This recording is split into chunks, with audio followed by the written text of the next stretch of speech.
জয়রামবাটি গ্রামে অত্যন্ত দরিদ্র এক সৎ ব্রাহ্মণ পরিবার, রামচন্দ্র মুখুজ্জে আর শ্যামা সুন্দরী দেবী। স্বয়ং জগদ্ধাত্রী তাদের দর্শন দেন, দিয়ে তাদের গৃহে এই ছোট্ট সারদা রূপে তার জন্মগ্রহণ করেন।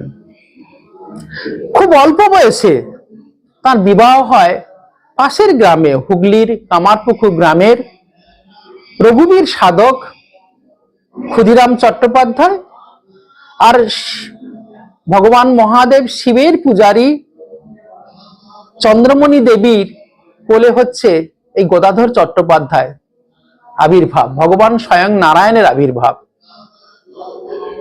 সেই গদাধর চট্টোপাধ্যায় পরবর্তীকালে দক্ষিণেশ্বরে ভবতারিণী মন্দিরের পূজারী এবং কালী সাধনা করে হয়ে ওঠেন জগৎ বিখ্যাত রামকৃষ্ণ পরমহংসদেব। প্রথাগত শিক্ষা ছিল তাদের, স্কুলের শিক্ষা ছিল তাদের দুজনেরই ছিল না। শ্রীরামকৃষ্ণ এই কলকাতার উপকূলে দক্ষিণেশ্বরে ভবতারিণী মায়ের পূজা এবং ভারতীয় যে সনাতন বেদান্ত শাস্ত্র এবং তার যে যত পথ রয়েছে, এই ভারতীয় শাস্ত্রের যে সাধনা, সে তন্ত্র হতে পারে, ভক্তি হতে পারে, বেদান্ত হতে পারে, সমস্ত শাস্ত্রসম্মত তিনি সাধন করে তিনি এই উচ্চতম আধ্যাত্মিক তত্ত্বের তিনি অনুভব এবং সেই বেদান্ত তত্ত্বকে সহজ ভাষায় তিনি সারা বিশ্বের মানুষের কাছে তিনি উপস্থাপিত করেছিলেন। তার প্রিয় শিষ্য বিবেকানন্দ এবং তার অন্যান্য শিষ্য সকলেই একদিকে সন্ন্যাসী আর একদিকে গৃহী, এই বেদান্ত বাণীকে তাদের জীবনে পালন এবং সারা বিশ্বে তিনি ছড়িয়ে দিয়েছেন।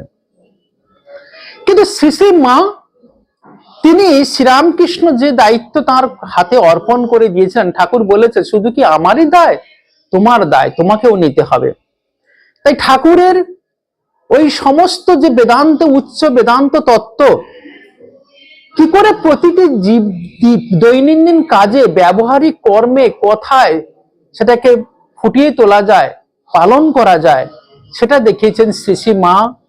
এই উচ্চ বেদান্ত তত্ত্বকে তার নিজের জীবনে প্রতিটি সহজভাবে, সরলভাবে, সাধারণভাবে, যা মানুষের কাছে মনে হবে যেন কত সহজ সরল সাধারণ মনে হবে আমাদের প্রতিদিনের কাজকর্ম, কিন্তু এর ভেতর দিয়ে তিনি পালন করেছেন এবং ফুটিয়ে তুলেছেন।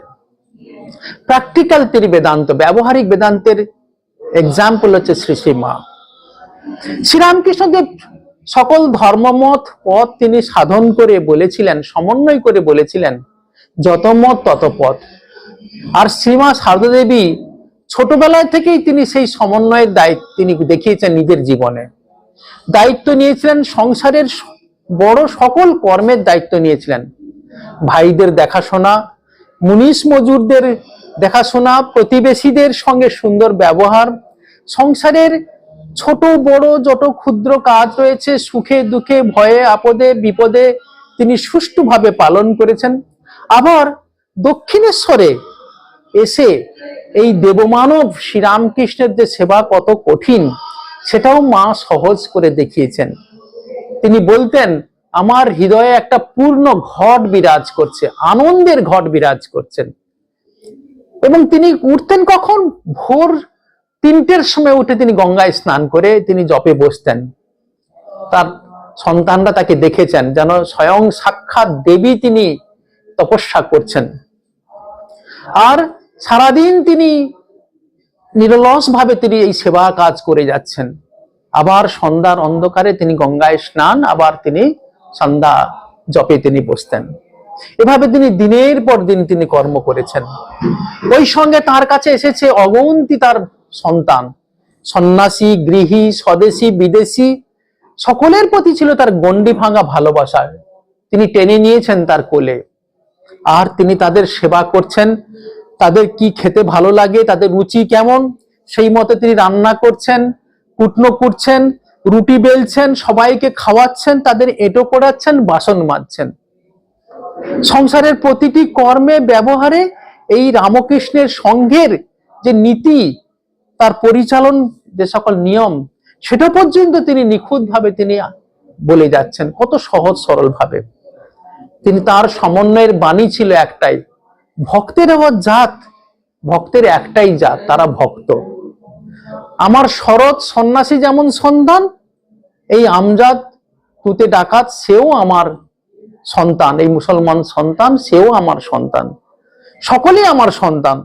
তারা যদি ধুলো কাদা মেখে থাকে, আমি মা হয়ে তাদের পরিষ্কার করে দেব না, কোলে টেনে নেব না? শুধু কি আমি সতেরই মা? আমি অসতেরও মা, সবার মা।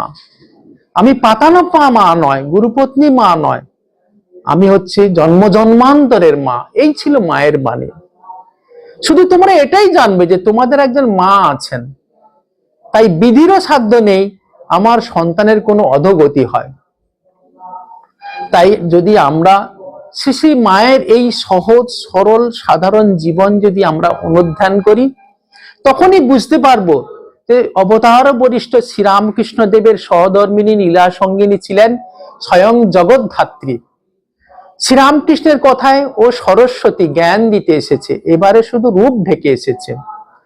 বিবেকানন্দের ভাষায় ও জ্যান্ত দুর্গা, বগলার অবতার। বাইরে তিনি শান্ত সহজ সরল মধুময়, কিন্তু ভেতরে তিনি সংহার রূপ। একদিকে তিনি পরিত্রাণায় সাধুনাং, অপরদিকে তিনি বিনাশায় চ দুষ্কৃতাম। ভগবান গীতাতে বলছেন, আমার এই মানব দেহে আবির্ভাবের উদ্দেশ্য জীবের করুণার প্রতি করুণাবশত জীবের কল্যাণের জন্য। আমার পূর্বজন্মের কোনো কর্মফল ক্ষয় করতে আমার দেহ ধারণ নয়। আমি ইচ্ছা করে এই মায়াকে আশ্রয় করে, মায়াধীশ হয়েও আমি মায়া অধীশ্বর হয়েও মায়াকে আশ্রয় করে আমি দেহ ধারণ করি। শ্রীমা স্বয়ং হচ্ছেন সেই শক্তি, ব্রহ্ম শক্তি, মহামায়া। তিনিই মায়া, তিনিই মহামায়া, ত্রিগুণাত্মিকা, অঘটন ঘটন পটিয়সী। স্বয়ং মহামায়া তিনি দেহ ধারণ করে এবারে জগতে আবির্ভূত হয়েছেন। তিনি লক্ষ্মী, সেই ধরাধামে তিনি এসেছেন। তিনি তার হাতের মুঠোয় হচ্ছে মুক্তি, জীবের কল্যাণের জন্য তিনি এসেছেন। তাই লৌকিক দৃষ্টিতে তিনি সব করছেন, কিন্তু তিনি অকর্তা, তিনি সাক্ষী, তিনি দ্রষ্টা। অজ্ঞানকে তিনি, মায়াকে তিনি ইচ্ছা করে আশ্রয় করে তিনি অত্যন্ত সাধারণের মতো ব্যবহার করছেন, কথা বলছেন, তার শরীরে রোগ জ্বালা যন্ত্রণা হচ্ছে, কিন্তু এ সবটাই তার হচ্ছে লীলা, সবটাই তার হচ্ছে দিব্য আধ্যাত্মিক। তিনি স্বয়ং মায়াধীশ। ইচ্ছা মাত্র তিনি মায়া অজ্ঞানকে সরিয়ে দিতে পারেন। তিনি জীবকে ইচ্ছা মাত্র তার কটা এক চোখের তাকানোর দৃষ্টিতেই তিনি সকলকে মুক্তি করে দিতে পারেন, যা সাধারণ মানুষের কাছে অকল্পনীয়। তাই বলা হয় অবতারের এই জন্ম কর্ম দুই অলৌকিক এবং দিব্য এবং আধ্যাত্মিক। তাই গীতায় ভগবান বলছেন, জন্ম কর্ম চমে দিব্যম এবং ইয়ো ব্যক্তি তত্ত্বতঃ তক্ত্বা দেহং পুনর্জন্ম নৈতি মামেতি সর্জুন। হে অর্জুন, যারা আমার এই দিব্য জন্ম অলৌকিক কর্মের স্মরণ মনন রহস্য করতে পারে, তারা মুক্ত হয়ে যায়, পুনরায় সংসারে আর তার আসতে হয় না, চিরমুক্ত হয়ে আমাকেই লাভ করে। অজ্ঞ লোকেরা ভগবানের এই দিব্য জন্ম, এই কর্মের তত্ত্ব যথার্থভাবে উপলব্ধি করতে পারে না। তারা অবতারকে সাধারণ মানুষ ভেবে অবজ্ঞা করে, কিন্তু ভগবানের এই মানব দেহে যে দিব্য আবির্ভাব এবং তার লীলা, এই অপূর্ব সহজ সাধারণ যে লীলা স্মরণ মনন করে তারা মুক্ত হয়ে যেতে পারে। যারা বোঝে, যারা একটু ধরতে পারে মাকে, তারা ঠিক মুক্ত হয়ে যাবে, সেই দেবভাব লাভ করবে। এই মানব জীবনেই সেই দেবভাব লাভ হবে, এই জীবনে আধ্যাত্মিক সম্পদের অধিকারী তারা হয়ে যাবে। তাই আসুন আমরা সবাই আমাদের এই রাগ দেশ মান অভিমান, আমাদের এই উপাধি, আমাদের এই সমস্ত যে একটা অহংকার ত্যাগ করে জাতি ধর্মের সংকীর্ণ গণ্ডির ঊর্ধ্বে এসে এই জগৎজননী মহামায়ার এই দেবী ভাব এবং মানবী ভাবের যে অপূর্ব মিলন, এবং এই যে বেদান্তের যে প্র্যাকটিক্যাল তিনি যে সহজ সাধারণ যে উদাহরণ দেখিয়ে গেছেন, মায়ের জীবন বাণী যদি আমরা কর্ম যদি অনুধ্যান করতে পারি, আমাদের প্রত্যেকের জীবনে খুব আধ্যাত্মিক সম্পদে আমরা পুষ্টি লাভ করতে পারবো। মায়ের বাণী, বাবা ভালোবাসাই সব হয়, জগৎকে ভালোবাসো, কেউ তোমার পর নয়, জগৎ আপনার, কারোর প্রতি বিদ্বেষ নয়, অপরের দোষ দেখো না, দোষ দেখবে নিজের, জগৎকে আপনার করে নিতে শেখো, নিজেকে শিব গড়তে এসেছো বাবা, কখনো যেন আমরা যেন ভুল না করি, মাকে যেন একটু অনুধ্যান করতে পারি। আসুন মাকে আজকের দিনে এবং আগামী দিনে আমরা যেন মাকে ধরেই আমাদের জীবন যাত্রাকে আরো আমরা নিজেদের অভ্যুদয় এবং আমাদের নিঃশ্রেয়স উভয় যেন আমরা আনতে পারি, জীবনকে যেন সত্যি মানব জীবনকে ধন্য করতে পারি। জয় মা, জয় মা, জয় মা।